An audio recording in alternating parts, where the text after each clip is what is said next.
అందరికీ నమస్తే అన్న. నాకు చాలా చిన్న డౌట్ అన్న. యాక్చువల్లీ ఓట్ బ్యాంక్ అంటే ఎక్కువగా ఉండేది గ్రామాల్లో, టౌన్లో చాలా ఎక్కువ ఓట్ బ్యాంక్ ఉంటుంది. నాకు చిన్న డౌట్ ఏంటంటే, ప్రతి గ్రామంలో ఉన్న వ్యక్తి చాలా పెద్ద చదువులు, ఇంజనీర్లు, డాక్టర్లు, టీచర్లు, పెద్ద పెద్ద ప్రైవేట్ జాబులు చేస్తూ ఉంటారు కదా.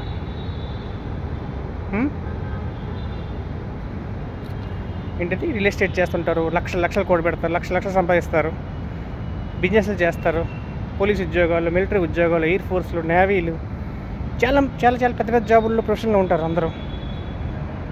అన్న, ఆ ప్రొఫెషనల్ చేస్తుండే పవన్ కళ్యాణ్ గారు విమర్శిస్తారు, చంద్రబాబు నాయుడు గారు విమర్శిస్తారు, జగన్మోహన్ రెడ్డి విమర్శించడం ఉన్నారు. చాలా చాలా దేశ రాష్ట్ర అధినేతలని విమర్శిస్తూ ఉంటారు కదన్నా.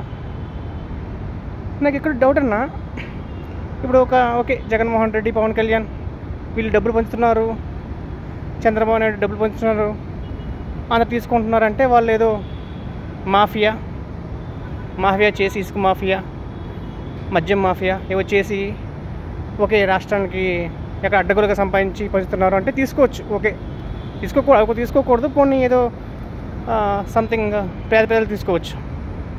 నాకు తెలియకూడదన్నా, నాకు తెలియక అడుగుతాను. ఈ గ్రామాల్లో సర్పంచ్ అండ్ ప్రెసిడెంట్, గ్రామ president, village president and MPTC, ZPTC అవుతూ ఉంటాయి కదా. ఇలాంటి ఎన్నికలు అవుతుంటాయి కదా. ఇలాంటి ఎన్నికలు అవుతున్నప్పుడు ఇప్పుడు మన ఊర్లో ఒక పంచాయతీలో ఒక గ్రామ సర్పంచ్కి పొడి చేస్తారన్న చాలామంది. ఒక ఇద్దరు చేయొచ్చు, ముగ్గురు చేయొచ్చు. ఇప్పుడు వాళ్ళు హిస్టరీ వద్దు, ఇంకా హిస్టరీ అవసరం లేదు. మీరు చదువుకున్న పెద్ద స్థాయిలో ఉన్నారు కదా మీరు. వాళ్ళు చెరుకు 10 లక్షలు, చెరుకు 20 లక్షలు వాళ్ళు ఖర్చు పెడతారు ఓటు కొనడం కోసం. అన్న, గ్రామంలో ఉన్న ప్రజలు తెలియదా? ఇప్పుడు ప్రజలు తెలియదు. ఈ మిగతా చదువుకున్న వాళ్ళు, పెద్ద చదువుగాళ్ళు, మేధావులు ఆ పంచడం తప్పు కదన్నా. ఆడు మనవాడే, ఆడే క్యాస్ట్ అయినా కావచ్చు. అంటే మన ఊళ్ళ డబ్బులే మనం తినేస్తాం.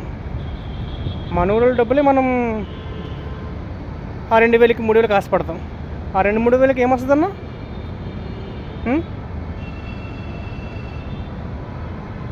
గట్టిగా మీరు బిర్యానీ మందు రావచ్చు, లేదా తాగిన వాళ్ళకి ఏదో జబ్బు రావచ్చు, ఆ ఖర్చు అయిపోతాయి. కానీ ఆ ఓడిపోయిన వాళ్ళకి ఎంత కష్టం ఉంటుందన్నా? 20 లక్షలు. వాడు ఏం పని చేస్తాడా? వాడు బిజినెస్ మ్యానా? ఆ బిజినెస్ మ్యాన్ అయినా ఇవ్వాల్సిందా? నాకు ఎట్లా జరగాలంటే, ప్రతి గ్రామంలో కూడా డబ్బులు పంచకూడదని.